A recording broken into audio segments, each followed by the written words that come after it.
Nezlobte se, dobývám se do vašeho domu již dobrou 4 hodinu, ale nějak to nejde. Člověče, vy jste se zbláznil.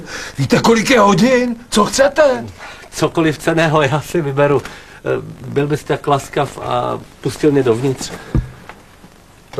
Jen vás vykradu a hned poběžím. No dobře, pojďte dál.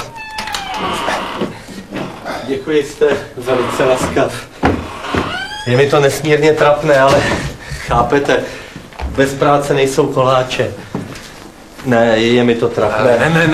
Neomlouvejte se, to je v pořádku, je sice trochu pozdě, ale... Co je to? To nic, drahá, je tu zloděj, klidně spí dál, já to zařídím.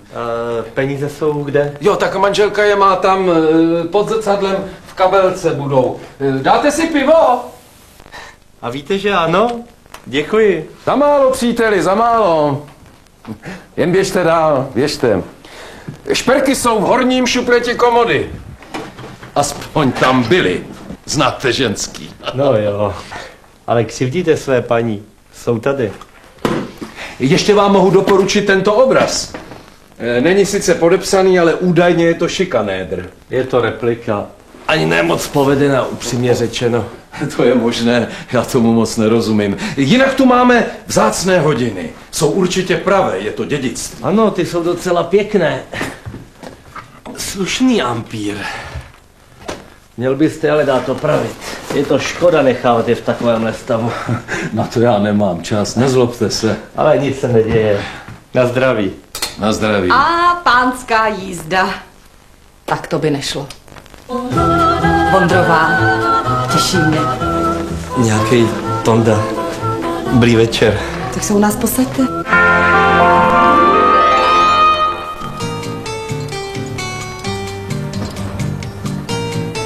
Ano, závidím. Má vilu, bazén, má chalupu, auto, má AIDS, má všecko, všecko. Jak to dokázal?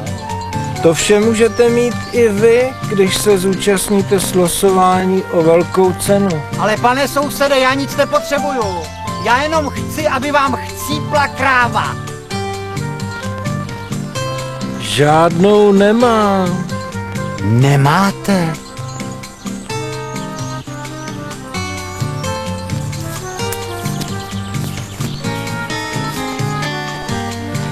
Nezarmucujte své blízké. Když už máte všechno, kupte si i tu krávu.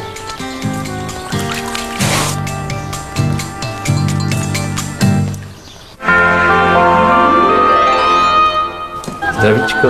Na zdraví. Na zdravíčko.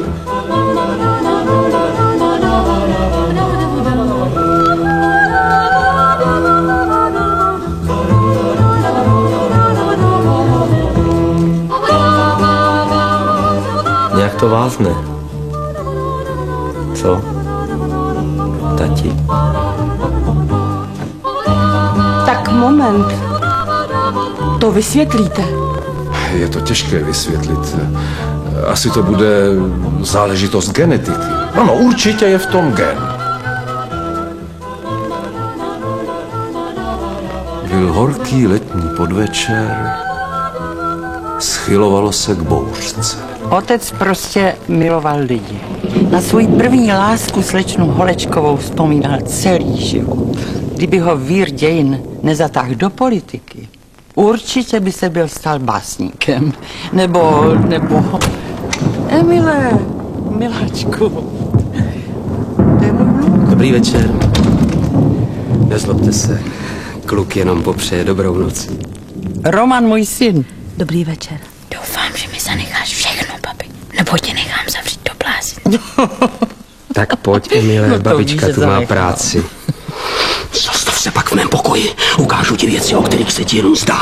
Když za horkých nocí ležíš nahá, neklidně svíráš vzpocená stehna. Romane! Ano, maminko? Jsem maličký, ale nejsem dementní. Tak nezapomeň na ty prachy, papi. Ale to víš, že nezapomenu, ty můj majšnílku. Klínem, kde zoufalství lásky se snoubíš svými štíže. Romane! Tak pojď už, Emile. Nezdržuj. Dobrou noc, dámy. Dobrou noc. Dobrou noc, chlapci. Otec byl silný, ale zároveň jemný člověk. Rozeznat historický okamžik, ve kterém Karel Marx podává ruku Karlu Mayovi od okamžiku, kdy Ribbentrop podává ruku Molotovovi, přímo koresponduje s rychlými šípy a záhadou hlavolamu. Indiáni, mezinárodní dělnické hnutí, sudetská otázka. Proč vlastně váš tatínek spáchal sebevraždu? Jarmilo, víte dobře, že otec nespáchal sebevraždu. Vím, ale symbolicky, i to je přínos. Víte dobře, že otec nespáchal sebevraždu ani symbolicky. Já vím. Podvodník. Vždy mi lhal. Na sokolských sletech, v koncentračních táborech, v prvomájových průvodech. Marně překrojené uniformy, marných trocha šafránů z televizního archivu. Sukničkář. Jarmilo! Slečna Holečková se s indiferentní smrtí mého otce nikdy nevypořádala. Ale sama si umřela jen tak, v požehnaném věku. Ale ráda se k nám vrací, jak říká klasik. Naděje umírá poslední. A není to alibismus. Poslyš ty, krávo, před 1000 lety bych tě nechala klidně zbičovat. Před 100 lety bych ti nedovolila ani žebrat u tohoto domu. Před 10 lety bych se dala tebou klidně udat. Ale dneska jsem ráda, že jste si vzpomněla na mého otce, paní redaktorko. Věřím, že tento videoklip vysvětlí jeho složitou povahu. Měsíčku na nebi hlubokém, světlo tvé daleko vidím. Po světě bloudí široké, díváš se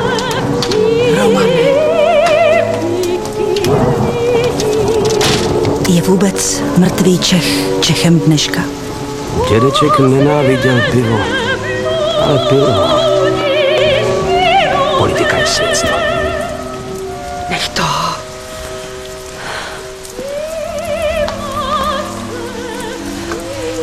Chci, abys mi ukázal ty věci. Jaké věci?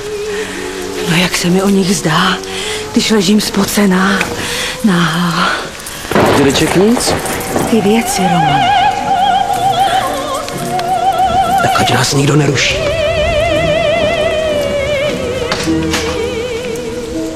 A pak už jen zírala. Takovou sbírku pivních tácků v životě neviděla. Ten náš soused Roman, víš, ten přísahal... No co je, co? Kromě mě může za tohohle zloděje nejmíň 10 Čechů dneška. To je snad Jsem jasné. hrdý na to, že jsem zloděj. To je správné. Ne každý si váží svého řemesla, ale Neomlouvej ho. já ho neomlouvám. Ty hajzle! Já se snažím udržet konverzaci, než se konečně zmůžeš na nějaké přesvědčivé vysvětlení. Nebo si to snad mám vysvětlit sama? Myslíš, že nic nevím? Tušila jsem, že máš snad nevlastního syna. Už od okamžiku, kdy začala vysílat první celoplošná soukromá televize v postkomunistických zemích. Nic neříkej! On to ví. Já prostě nedovolím, aby báchorky našich sousedů ovlivnili toto vysílání. Řekni mi pravdu. Nebo přestanu hrát. Požádám o rozvod. Julie, nedělej to. Televizní seriál je základ rodiny. Rodina je základ státu. A já nesnáším politikaření. Bausta, sportovci. Tak co, ty stará opice? Jak to jde bez půlky žaludku a s jednou ledvinou? Nic moc, vy? Nic moc, pane profesore. Jste věřící? Ano. Tak to bude dobrý. Bolí to? Nebolí. Nebolí. Co by taky bolelo, když jsme to všechno vyndali. Kdy mě pustíte domů? Schází vám tady něco? Teda kromě toho, co jsme vám vyndali. To ne, ale ty mouchy, pane profesore. Každý máme nějaký mouchy.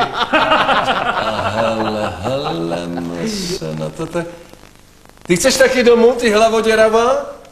Rád bych, ale jak vy myslíte? No, přestěhujeme ho zatím do sklepa, když se mu tady nelíbí. No, to je legrace. Šoupneme tě zatím na chodbu. Jo, vy pacouši, vy se máte jako prasata v žitě. No co je? Kde se couráme? Já jsem musel na WC. Nechte si ty nechutnosti. Tak to jste vy, co ošahává sestřičky? To bylo jen jednou, pane profesore, z legrace. Bodeče z legrace. Nevěřte tomu, že poslední kastrát umřel ve Vatikáně v roce 64. Není to pravda, příteli. Není to pravda. A jde se, pánové. Tak, chovejte se slušně, sportovci. Žádný cigára, žádný alkohol, žádný hazard. Nebo zase přijdu. Hop. Jo. Ten volej si mohl odpustit mladej. A to byla náhoda, sám bych neřekl, že dokážu zvednout nohu tak vysoko. No, náhoda, teď se těš na výsledky z laboratoře. Byl to tvůj nápad, tak drž hubu. Bude to skvělá rekreace, chlapi. Tým pacientů proti týmu lékařů. 4-0. Bože můj. Ale já jsem nehrál. Nehrál. A kdo pořád řval u hřiště, lékaři jsou impotenti, jen do nich? A kdo potom zpíval z okna, kde domov můj?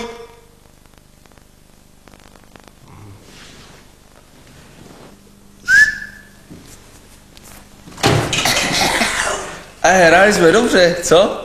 Chlapi.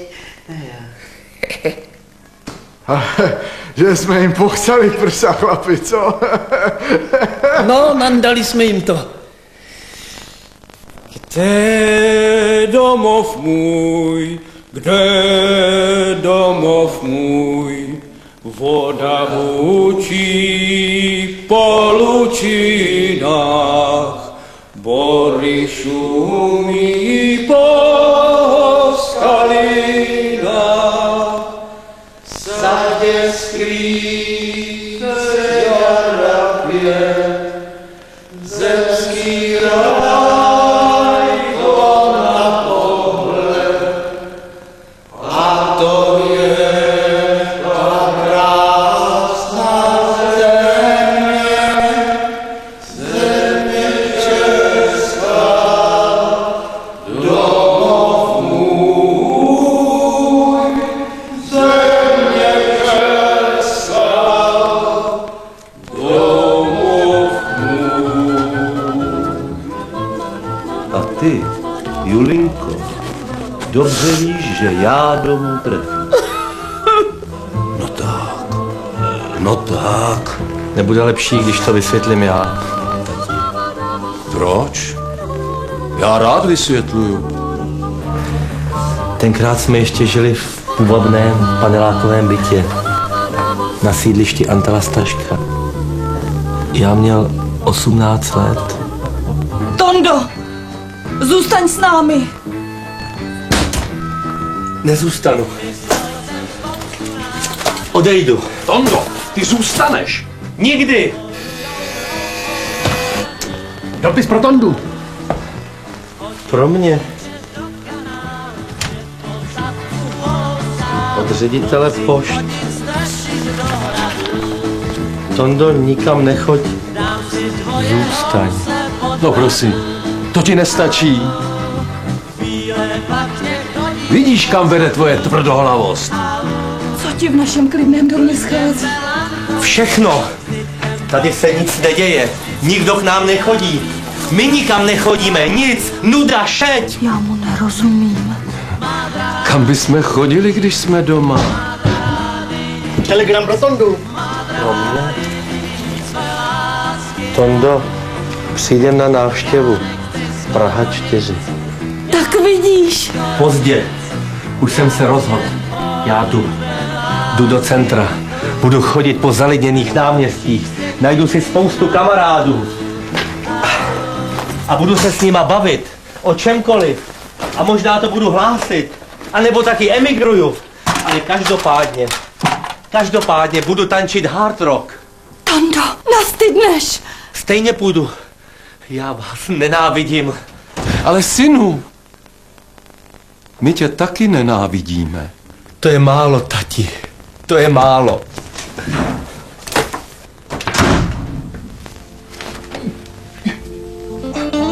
Zažila si šok a utrpěla ztrátu paměti. Otec ohleduplnosti a také proto, že je slušně placený za tento seriál, tě v tom udržoval.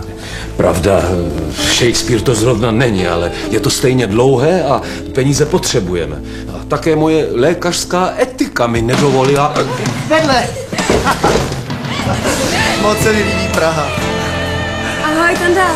Ahoj, matko, ahoj, tatí. Krásná architektura. Zajímavý věci k zhlédnutí. Kristýnko, Čau, ségra. kde se tady doma bereš? Holčičko. Tatí, matko, chci vám představit svýho snoubence. Je to muž spolužák. William Shakespeare. Těší mě. Je to samozřejmě jen shoda jmén. Julie. Nemusíte si hned ze mě dělat legraci. Paní, vyslechněte mě. Já Kristýnu mám rád.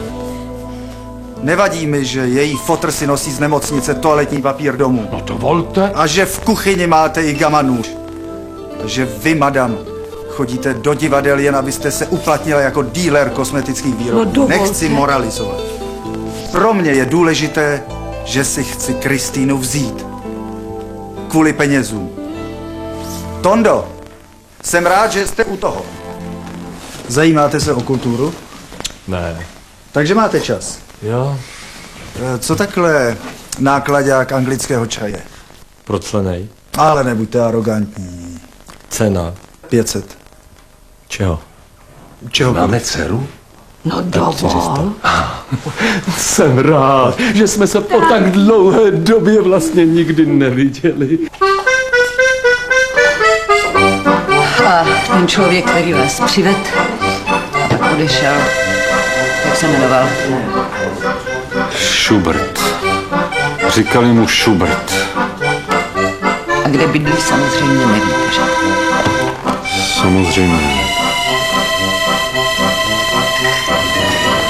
Tati, já mám chuť na čokoládu. Dobrý den. Máte čokoládu? Máme.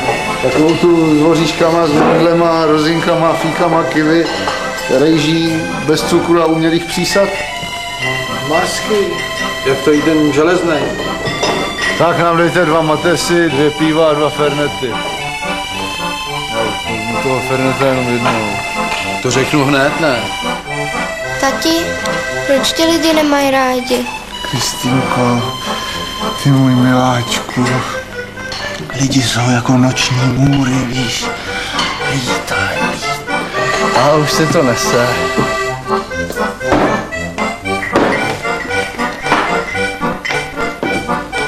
Vážený pane, shodou okolností jsem ze sociální péče. Jak to, že vaše dítě pije? Má žízeň, no.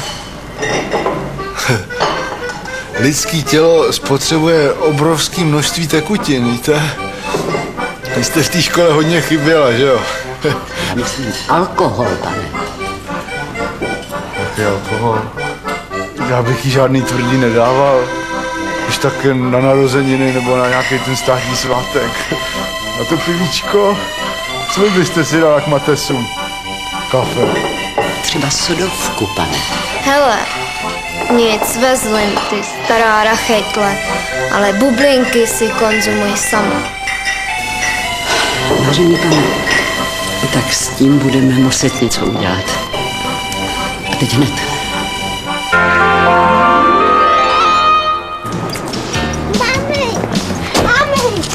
No ty jsi ale špinavý. Já už si s tím poradím.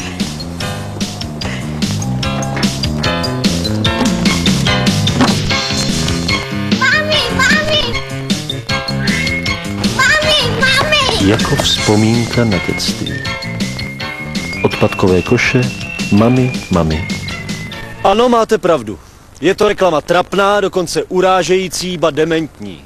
Ale uvědomme si, že mezi námi žijí i lidé postižení, neschopní a hloupí. Jejich životní filozofie nesahá dál než k odpadkovému koši. I oni mají právo na život.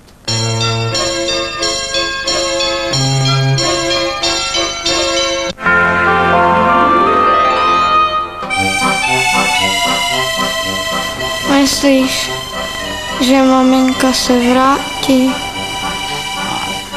Hovno se vrátí. My jsme ale zatočíme, Kristýno. Se nevrátila na Velikonoce, určitě se vrátí na Vánoce. Ale hovno. Počkej, vždycky zvracela na Vánoce. Tak dáme ještě rundu a padáme. Hele, Fešáku, nechci se vtírat, ale nechce se mě do studené garsonky, kde na mě čeká akorát moje matka, špinavý nádoby. Hele, znáš ten vtip o tom sebevrahovi?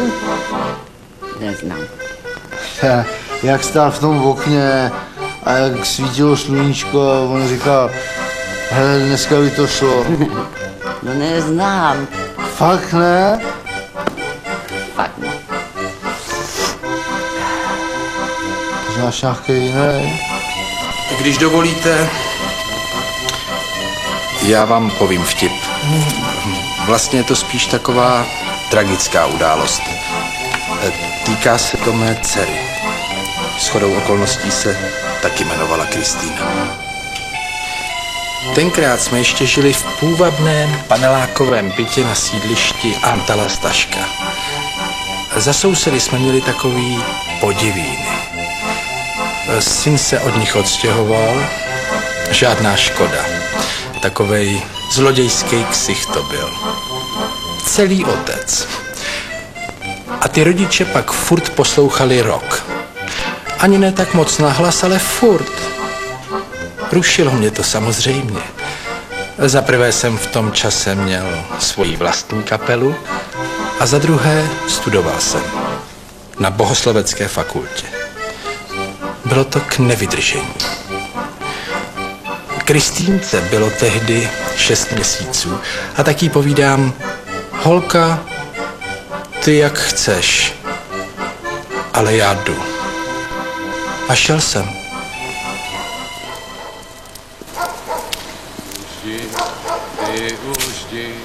Ty už pojď, honem pojď, tak už pojď, honem pojď. Už se vrát, už je čas, už se vrát, už je čas, už se vrát. Co to děláte? Vrať se, Kdo jste? Vítej, bratře. Jsme církev zákazníků 7 dnů v týdnu. Prováděl jsem čest na Vltavě, ale že nám vypadávaly vlasy a děti dostávaly exémy. Ale tady je to wash and go, tak jsme se přemístili. Ale jak jste se sem dostali? Malověrný spotřebiteli. Viděl jsi neporušené zámky a přece pochybně. Pane řediteli! Tomáši!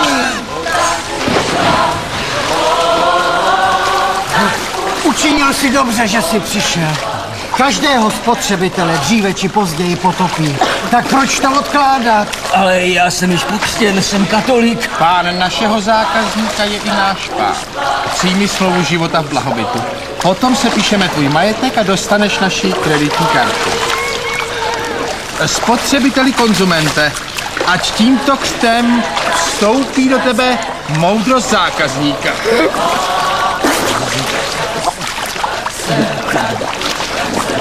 Tak mě napadá, bratře, že alarmní systém je nenápadnější, spolehlivější a levnější.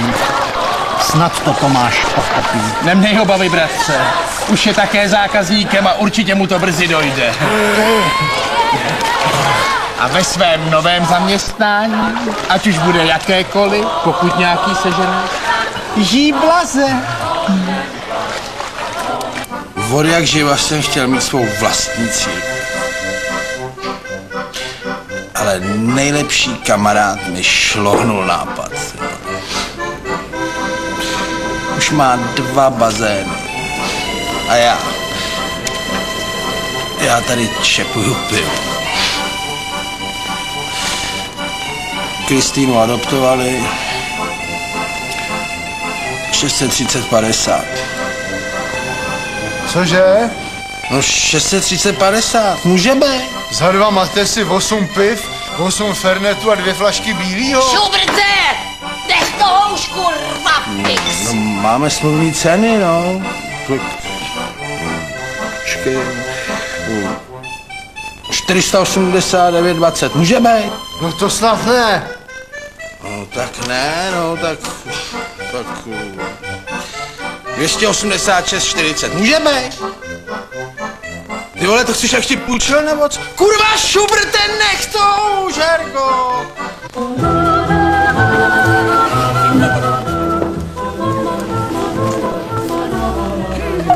Již nebudu zdržovat.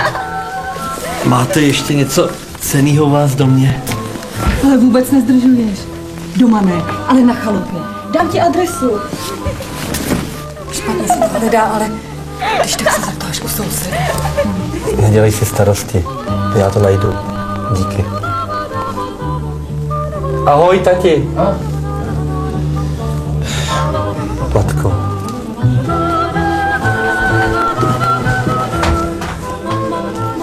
Kdyby to bylo na mě, lepší rodiče na pokračování bych si už ani nehledal.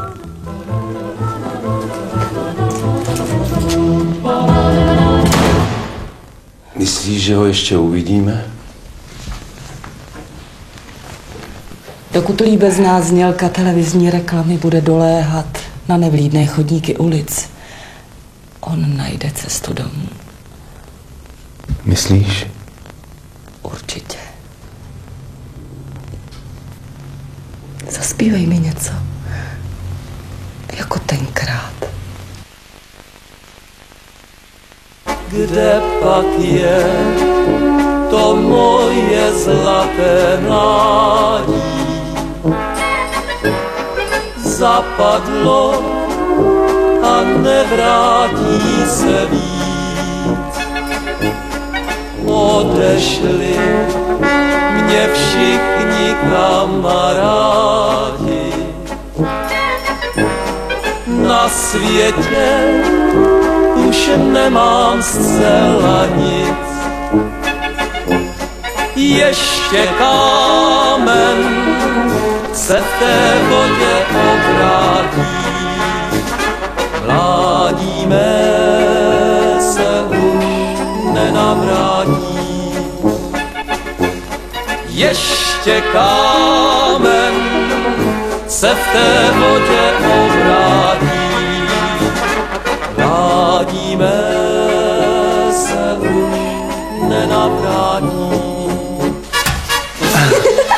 Je to hezké. Je to hezké. Tuzemský konzumní pět.